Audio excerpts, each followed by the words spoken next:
എല്ലാവർക്കും നമസ്കാരം. എല്ലാവർക്കും എൻ്റെ യൂട്യൂബ് ചാനലിലേക്ക് സ്വാഗതം. ഇന്ന് ഞാനൊരു ചിക്കൻ ടിക്കയായിട്ടാണ് വന്നിരിക്കുന്നത്. ഒരു ചിക്കൻ ഐറ്റമായിട്ടാണ് വന്നിരിക്കുന്നത്. അയ്യോ, ഒത്തിരി നാളായി കേട്ടോ ചിക്കൻ കഴിച്ചിട്ട്. അതായത് ഒരു മാസം കർക്കിടകത്തിൽ രാമായണം വായിക്കുമായിരുന്നു. അത് കഴിഞ്ഞിട്ട് പിന്നെ ഓണമായി.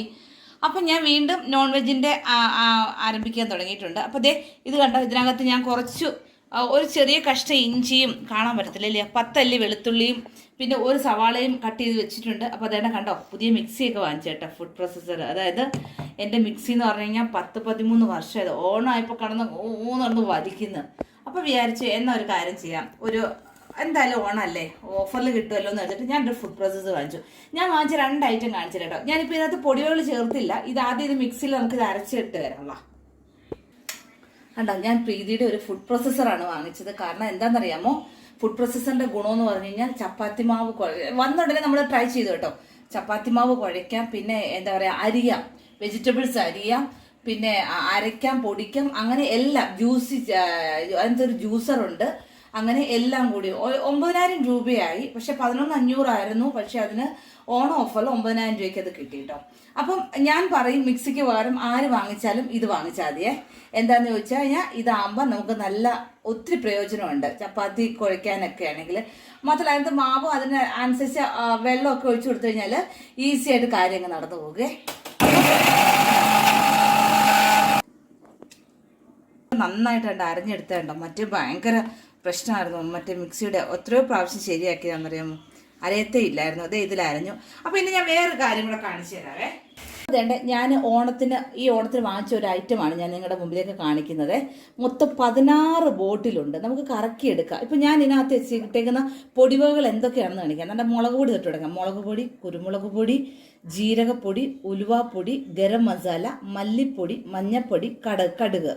ഇത് ഇത്ര ഒരു ടിന്നിൽ തന്നെ വന്നു. ഇനി അടുത്തത് ഞാൻ കാണിക്കുകയാണ്. ജീരകം, പെരുംജീരകം, തക്കോലം. അപ്പോൾ ഇത് ഇങ്ങനെ തന്നെ കയറി ഇതിനകത്ത് തന്നെ ഇരുന്നോളും. തക്കോലം, ഗ്രാമ്പു, കറുവപ്പട്ട, ഏലക്ക, കിസ്മിസ്, പിന്നെ കസ്കസ്, വൈറ്റ് കസ്കസ്. അപ്പോൾ ഇത്രയും സാധനങ്ങൾ ഞാൻ ഇതിനകത്ത് ഓൾറെഡി വെച്ചിട്ടുണ്ട്. അപ്പോൾ ഇതിനകത്ത് ജസ്റ്റ് ഇങ്ങനെ ഒന്ന് നന്നായിട്ട് കൊടുക്കണം, എങ്കിൽ അതിനകത്ത് ഇരിക്കത്തുള്ളൂ ആ സാധനം. അപ്പോൾ അപ്പോൾ ഇത്രയും ഐറ്റം ഇതിനകത്ത് കൊള്ളും കേട്ടോ. ഇതാണെങ്കിൽ ഇതിൻ്റെ ഒരു ഗുണമെന്ന് പറഞ്ഞു കഴിഞ്ഞാൽ, നമ്മളിനി മറ്റേന്ന് പറഞ്ഞു കഴിഞ്ഞാൽ കുറേ സാധനങ്ങൾ എടുത്ത് ഫ്രിഡ്ജിൽ വെക്കും. പിന്നെ എന്തെങ്കിലും എടുക്കണമെന്നുണ്ടെങ്കിൽ ഒരുപാട് ടിന്നുകൾ തപ്പണമായിരുന്നു. പക്ഷേ ഇതിപ്പം ഈ ഒരു സ്റ്റാൻഡിൽ തന്നെ എല്ലാം വന്നതുകൊണ്ട് കണ്ടോ, നമുക്ക് എന്തൊരു സൗകര്യമാണെന്നറിയാമോ ഇത് എടുക്കാൻ വേണ്ടിയിട്ട്. അപ്പം ഇതുപോലെ ഒരെണ്ണം നിങ്ങൾ വാങ്ങിച്ചു വെക്കുക. കാരണം ഇത് വളരെയധികം പ്രയോജനം ചെയ്യും. മാത്രമല്ല കുറച്ച് കൊള്ളുന്ന ബോട്ടിലാണിത്. മല്ലിപ്പൊടി, മഞ്ഞപ്പൊടിയും, കുരുമുളക്. നമുക്ക് ഏറ്റവും കൂടുതൽ യൂസുള്ള അറിയാലോ, മുളക് പൊടിയും നമുക്ക് മല്ലിപ്പൊടിയാണ് ഏറ്റവും അധികം യൂസ് ഉള്ളത്. പക്ഷെ അത് കുറേ ക്വാണ്ടിറ്റി കൊള്ളും കേട്ടോ. ഈ ബോട്ടിലങ്ങ് തീരെ ചെറുതൊന്നുമല്ല, ഇത്തിരി വലിയ ബോട്ടിലും കൂടിയാണ്. അപ്പം ഇത് ഒരെണ്ണം എല്ലാവരും വീട്ടിൽ വാങ്ങിച്ചു വെച്ചാൽ വലിയ ഉപകാരമായിരിക്കും. അതും കൂടി ഞാൻ നിങ്ങളുടെ മുമ്പിലേക്കൊന്ന് പരിചയപ്പെടുത്തി തരും. അപ്പോൾ അതേണ്ടേ, ഞാൻ ഇതിലേക്ക് ഞാൻ ഇത്രയും മഞ്ഞപ്പൊടി ഇട്ടു,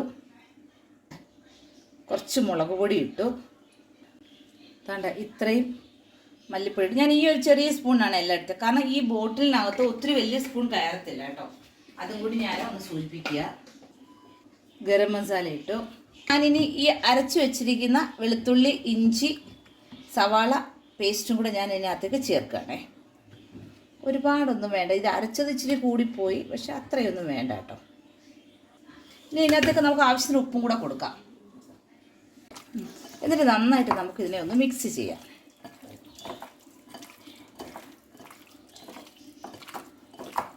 അപ്പം മിക്സ് ചെയ്തിട്ട് ഇത് ഇരിക്കണം അല്ലേ, ഒരു 5 മിനിറ്റ് ഇരിക്കട്ടെ. പിന്നെ അതുപോലെ തന്നെ ഞാൻ ഈ ബോട്ടിലും ഞാൻ ഈ ഓണത്തിന് വാങ്ങിച്ചാണേ. നമ്മളിവിടെ സത്യത്തിൽ പ്ലാസ്റ്റിക് ബോട്ടിലിനകത്തായിരുന്നു വെളിച്ചെണ്ണ ഒഴിച്ചു വെച്ചിരുന്നത്. അപ്പോൾ അതേണ്ട നോക്കിയേ, ഇങ്ങനെ ഇതുണ്ടായതുകൊണ്ട് നമുക്ക് ആവശ്യത്തിനുള്ള വെളിച്ചെണ്ണ മാത്രം ഇതിലേക്ക് നമുക്ക് ഒഴിക്കാൻ പറ്റും. കണ്ടോ, എന്നിട്ട് ഇതിന് ചെറിയൊരു അടപ്പുണ്ട്, അതിലേക്ക് ഇങ്ങനെ കൊടുത്തു കഴിഞ്ഞാൽ കൊളുത്തി തന്നെ ഇരുന്നോളും. പക്ഷെ കുപ്പി ബോട്ടിലാട്ടോ. എപ്പോഴും പറയില്ലേ എല്ലാം ഉപയോഗിക്കേണ്ടത് ഇങ്ങനെയുള്ള കുപ്പി ബോട്ടിൽ ഉപയോഗിക്കണമെന്ന് പറയില്ലേ. ഇത്രയും നാൾ നമ്മൾക്ക് പ്ലാസ്റ്റിക് ബോട്ടിലായിരുന്നു ഇങ്ങനെ വെളിച്ചെണ്ണ അടച്ചു വെച്ചിരുന്നത്. അപ്പോൾ അതിൽ നിന്നൊരു വ്യത്യാസം ആയിക്കോട്ടെ എന്ന് കരുതിയിട്ട് ഞാൻ വാങ്ങിച്ച കേട്ടോ അതും. അപ്പം ഇനി ഇത് നമുക്ക് ഒന്ന് എന്താ പറയുക, ഇതിൻ്റെ മുളകൊക്കെ പിടിക്കണ്ടേ, അപ്പോൾ അതിനുവേണ്ടി നമുക്കിത് കുറച്ച് നേരം ഒന്ന് അടച്ചു വെക്കാം. ഒരു അരമണിക്കൂറോളം ഇരുന്നോട്ടെ ഇതിങ്ങനെ. അപ്പോൾ ഇത് നന്നായിട്ട് നമ്മളത് മിക്സ് ചെയ്തു. അപ്പോൾ ഇതിന് അരമണിക്കൂർ വെയിറ്റ് ചെയ്യാം. അപ്പോൾ ഞാനിത് ഇങ്ങനെ എടുത്തു. 1 by 1 ആയിട്ട് ഇത് ഞാൻ ഇങ്ങനെ അടുപ്പിക്കുവാണേ. ഇങ്ങനെ ഒരു കോർക്കിനകത്ത് ഇങ്ങനെ ചെയ്താൽ മതിയേ. അപ്പോൾ മാക്സിമം എത്രത്തോളം വെക്കാൻ പറ്റുമോ അത്രത്തോളം വെച്ച്, എളുപ്പമുള്ള പരിപാടിയാണ് കേട്ടോ. എല്ലാവർക്കും ഇഷ്ടപ്പെടുകയും ചെയ്യും.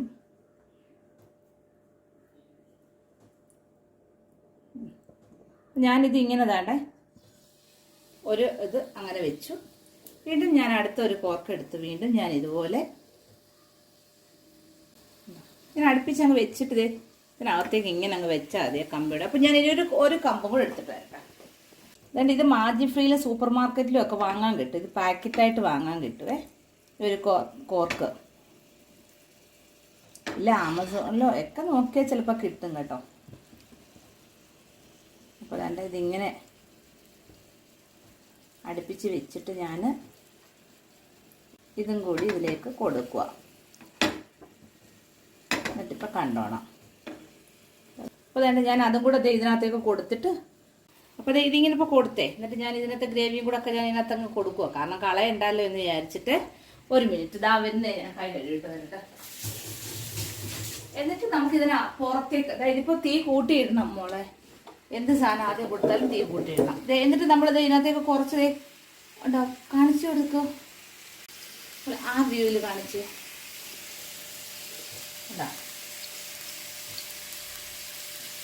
ഇങ്ങനെ കുറച്ച് ഓയിലും കൂടെ കൊടുത്തിട്ട് എന്നിട്ട് ഇത് കിടന്നിട്ടൊന്ന് എന്താ ഫ്രൈ ആവട്ടെ.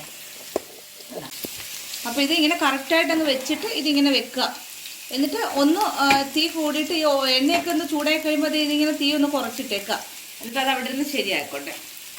ഇതിങ്ങനെ 2 സൈഡ് 4 സൈഡ് എല്ലാം ഇങ്ങനെ തന്നെ കൊടുക്കുവാണേ. അപ്പോൾ ഇതിങ്ങനെ ഇരുന്ന് ഓരോ സൈഡും ഇങ്ങനെ നമുക്കിങ്ങനെ തന്നെ തിരിച്ച് മറിച്ച് ഇങ്ങനെ ഇട്ട് കൊടുക്കാം. ഓരോ സൈഡ് മൂക്കാൻ വേണ്ടിയിട്ട് അങ്ങനെ തന്നെ ചെയ്യുക. അപ്പോൾ അതേണ്ടേ ഞാൻ ഇത് ഇത്രയും ഫ്രൈ ചെയ്തല്ലോ. ഞാൻ ഈ തവ ഇനി ഒന്ന് മാറ്റി വെച്ചുവേ. ഞാൻ എന്നിട്ട് ഫ്ലെയിം ഒന്ന് തീ കൂട്ടിയൊക്കെ വെച്ചു വേണ്ടേ. എന്നിട്ട് ഞാൻ ഇതിനെ നമ്മളിപ്പോൾ ഒരുവിധം ആയിട്ടുണ്ട്. എന്നിട്ട് ഇതിനെ ഈ രീതിയിലാണ് ഞാൻ പിന്നെ കണ്ടോ റെഡിയാക്കി എടുക്കുന്നത്. കണ്ടോ സ്റ്റവിൻ്റെ പുറത്തോട്ട് വെച്ചിട്ട് നമ്മൾ തീ ഒന്ന് കൂട്ടിയിട്ടിട്ട് കരിക്കുമല്ല ശരിക്കും പറഞ്ഞു കഴിഞ്ഞാൽ ചെയ്യുന്നത്. ശ്രദ്ധിച്ചോണം. മൊബൈൽ മീൻസ് ഇപ്പോൾ വീഡിയോ ആണ് ഞാൻ എടുത്തുകൊണ്ടിരിക്കുന്നത്. അപ്പോൾ അതുകൊണ്ട് അതൊക്കെ ശ്രദ്ധിച്ചോണം. ക്യാമറയൊക്കെ അടുക്കളയൊക്കെ ചെല്ലുമ്പോഴുള്ള ഈ രീതിയിലാണ് അതിനെ ആക്കിയെടുക്കേണ്ടത് കേട്ടോ. കോല് കത്താതെ ശ്രദ്ധിച്ചോണം കേട്ടോ. എൻ്റെ കയ്യിൽ കമ്പി ഉണ്ട് ശരിക്കും പറഞ്ഞു കഴിഞ്ഞാൽ. കമ്പി ഞാൻ എടുത്തില്ല എന്നുള്ളതേ ഉള്ളൂ. പക്ഷേ ഞാനിപ്പോൾ ഓൾറെഡി ഒരു കമ്പി നിലവിലൊരു കമ്പി വാങ്ങിച്ചു വെച്ചിട്ടുണ്ട് ഇതിന് വേണ്ടിയിട്ടൊക്കെ ആയിട്ട്. അപ്പോൾ ഞാനിപ്പോൾ അത് എടുത്തില്ല എന്നുള്ളതേ ഉള്ളൂ. ഞാനിനി ഇതൊന്ന് ഒരു പാത്രത്തിലേക്ക് മാറ്റി കാണിച്ചു തരാമേ. നല്ല മണം കേട്ടോ. നമ്മൾ ഈ ഇതിലൊക്കെ ചെയ്യത്തില്ലേ അതുപോലെ തന്നെ കേട്ടോ. അതുപോലെ ഭയങ്കര മണമുണ്ട് ഇതിന് കണ്ടോ. അതും ഞാൻ ഈ രീതിയിൽ ഇങ്ങനെ റെഡിയാക്കി എടുത്തിട്ടുണ്ട്. അപ്പോൾ അതെൻ്റെ ഞാൻ ഈ രീതിയിൽ റെഡിയാക്കി ഇട്ടിട്ടുണ്ട്. അപ്പോൾ ഇത് നമുക്ക് സോസും കൂട്ടിയിട്ട് കഴിക്കാൻ നല്ലതാണ്. കമ്പി ഉണ്ടെങ്കിൽ കമ്പിയിൽ ചെയ്യുകയാണെന്നുണ്ടെങ്കിൽ അല്ല. ഇപ്പോൾ ഇതിപ്പം ഞാൻ ഇത് വെച്ച് ചെയ്തതായതുകൊണ്ട് എൻ്റെ കമ്പി ഇരിപ്പുണ്ട് ശരിക്കും പറഞ്ഞു കഴിഞ്ഞാൽ. ഞാൻ എടുത്തില്ലെന്നേ ഉള്ളൂ. അതുകൊണ്ടാണ് അതിൻ്റെ മുൾ ഭാഗത്തെ ആ ഒരു കമ്പ് മീൻസ് ഗ്യാസിൽ കൊടുത്തപ്പോൾ കത്തിയത്. കമ്പിയിലാണെന്നുണ്ടെങ്കിൽ ആ ഒരു ഇഷ്യൂ വരുന്നില്ല. എൻ്റെ കയ്യിൽ ഇരിപ്പുണ്ടായിരുന്നു. ഞാൻ പിന്നെ ഇത് മതിയല്ലോ എന്ന് കരുതിയിട്ടാണേ. അപ്പോൾ അതുകൊണ്ട് ഈ രീതിയിൽ റെഡിയാക്കി വെച്ചിട്ട് സോസ് കൂട്ടി കഴിക്കാൻ നല്ല ടേസ്റ്റ് ആയിരിക്കും ഇത്. അപ്പോൾ ഇതെല്ലാവരും ഒന്ന് ട്രൈ ചെയ്ത് നോക്കുക കേട്ടോ. അപ്പോൾ ഒപ്പം എൻ്റെ വീഡിയോ ഇഷ്ടമായിരുന്നുണ്ടെങ്കിൽ ലൈക്ക് ചെയ്യും, ഷെയർ ചെയ്യും. പിന്നെ പുതിയതായിട്ട് കാണുന്നവർ മാത്രം സബ്സ്ക്രൈബ് ചെയ്താൽ മതി. സബ്സ്ക്രൈബ് ചെയ്തവർ സബ്സ്ക്രൈബ് ചെയ്യല്ലേ. അങ്ങനെ ചെയ്യുമ്പോൾ അത് അൺസബ്സ്ക്രൈബ് ആയിട്ടങ്ങ് പോകും. അപ്പോൾ അതുകൊണ്ട് അത് വേണ്ട. അപ്പോൾ അതുകൊണ്ട് പുതിയതായിട്ട് കാണുന്ന ആരെങ്കിലും ഉണ്ട് സബ്സ്ക്രൈബ് ചെയ്യാത്തവരാണെങ്കിൽ മാത്രം അത് ചെയ്ത് തൊട്ടടുത്തുള്ള ബെല്ലൈക്കണും കൂടി ഒന്ന് അമർത്തിയേക്കുക. അപ്പോൾ ആൾ കൊടുക്കാമെന്നുണ്ടെങ്കിൽ എൻ്റെ എല്ലാ വീഡിയോസും അടുത്ത നോട്ടിഫിക്കേഷനായിട്ട് വരുന്നതായിരിക്കും. അപ്പോൾ ഞാൻ വീണ്ടും അടുത്ത ഒരു വീഡിയോ ആയിട്ട് വരുന്നവരേക്കും എല്ലാവരോടും ടാറ്റാ.